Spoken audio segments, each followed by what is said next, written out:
Okay, guys. Love Bites, Holy War, live at Zepp Diver City, Tokyo.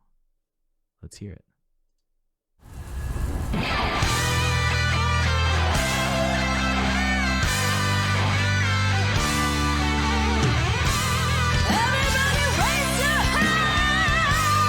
Nice. It's a female-fronted melodic death band. It tickles your taste just right. OMFG Cobb. Nice.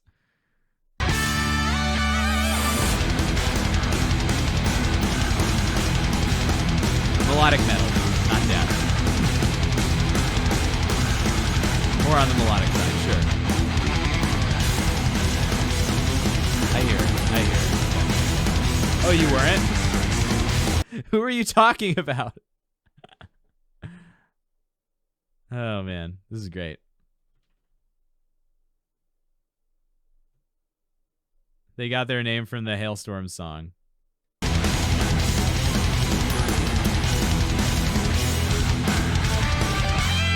it sounds very power metal-esque.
Great voice. Wow is right. Honestly, really, really awesome sound. I can't stop thinking about Sonata Arctica when listening to them, which is I think is very funny. What's the song? If you any Sonata Arctica people here will know this song.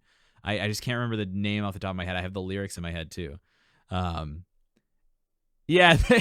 Nati, their quinceañera clothing style. It's an awesome song. I think it's Full Moon. No, I don't think it's Full Moon. Yeah,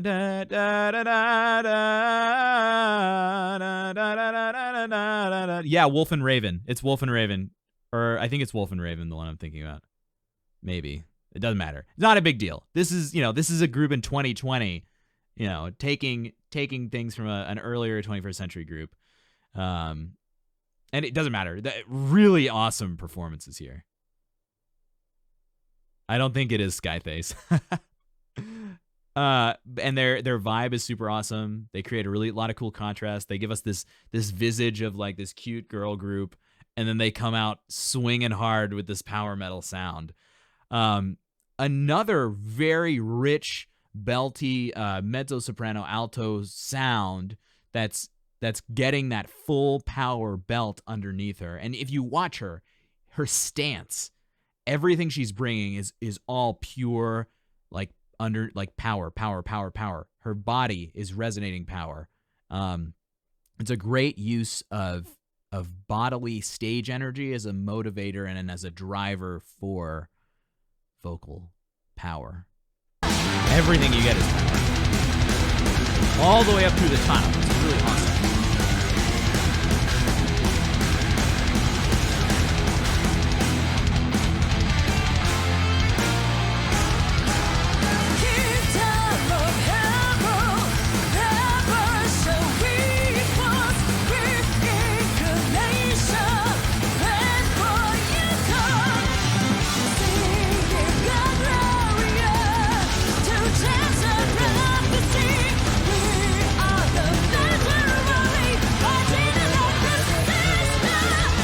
The song is Eighth Commandment. If you guys know Eighth Commandment, Sonata Arctica, that's the song.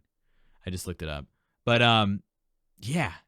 I need to... Okay. This is a long song. We got a lot more to talk about. It's fine. That last line, that last vocal line is literally a copy paste of Eighth Commandment, which is cool. Fine. I'm planning on making a video called Steal Like an Artist or Steal Like a Singer. And it's going to be all about how different bands have borrowed from each other. You know, you can literally copy people's music note for note, and it's fine because it's just music. It's art, you know.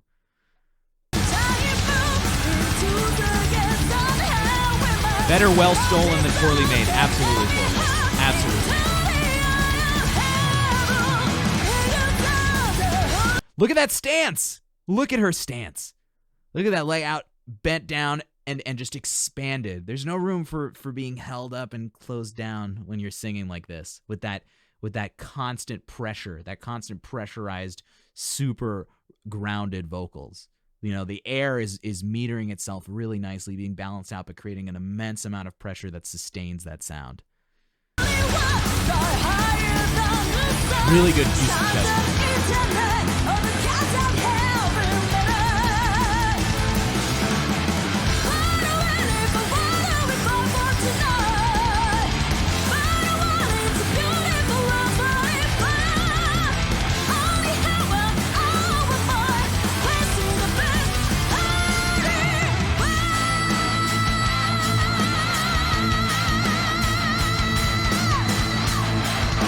You notice similarities between her and Britney? I think Britney's voice has a lot more natural depth to it, but her voice still relies. She uses a lot of that head tilt, that groundedness of the voice, just to make sure everything is in the right position to sustain for those belting notes.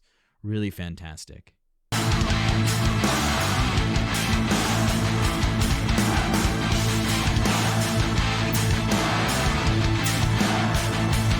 Yeah, Skyface.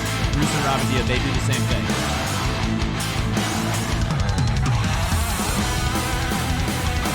Daniel Hyman, I want to hear that.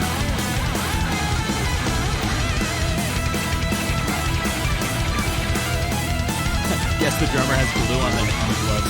Sticks in the hands. Look how casual.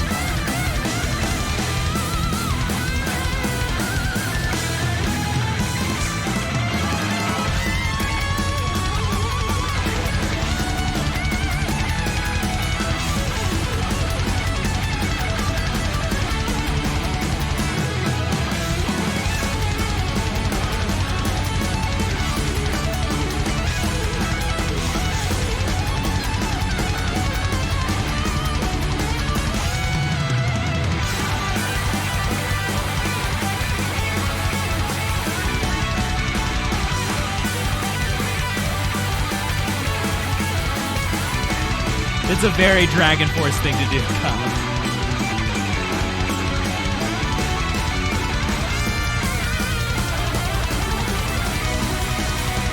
Yeah, Skyface. This is becoming a really interesting topic.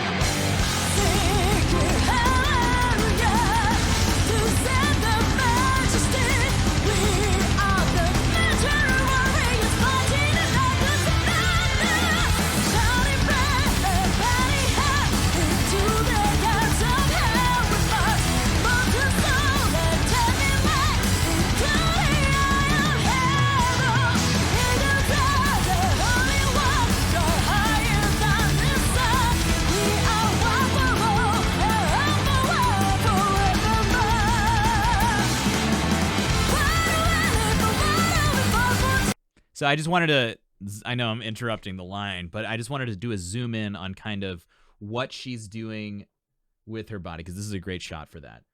Let me see if I can turn this on correctly there.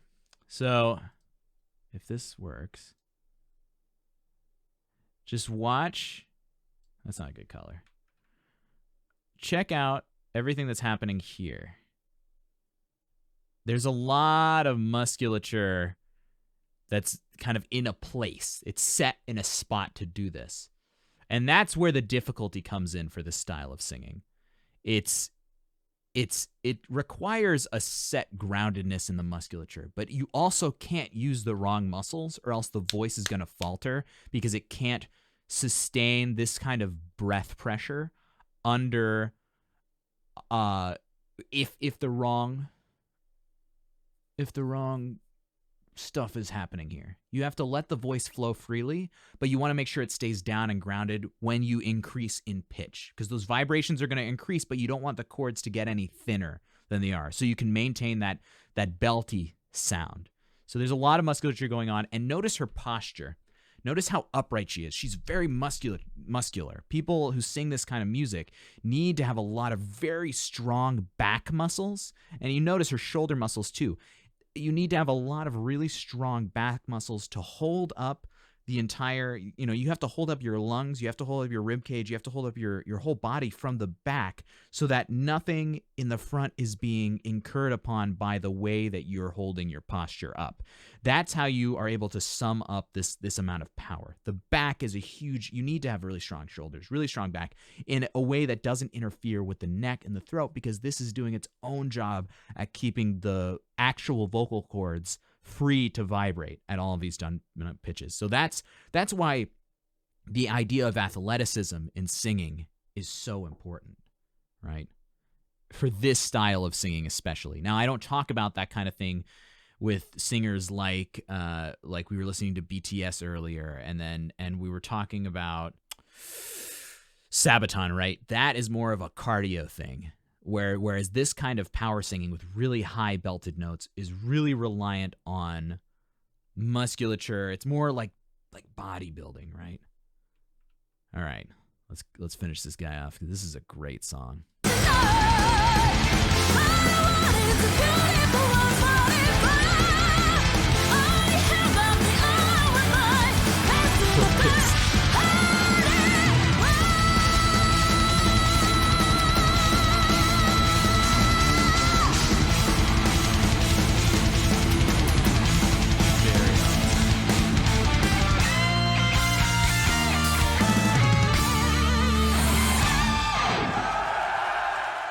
That's a sick band.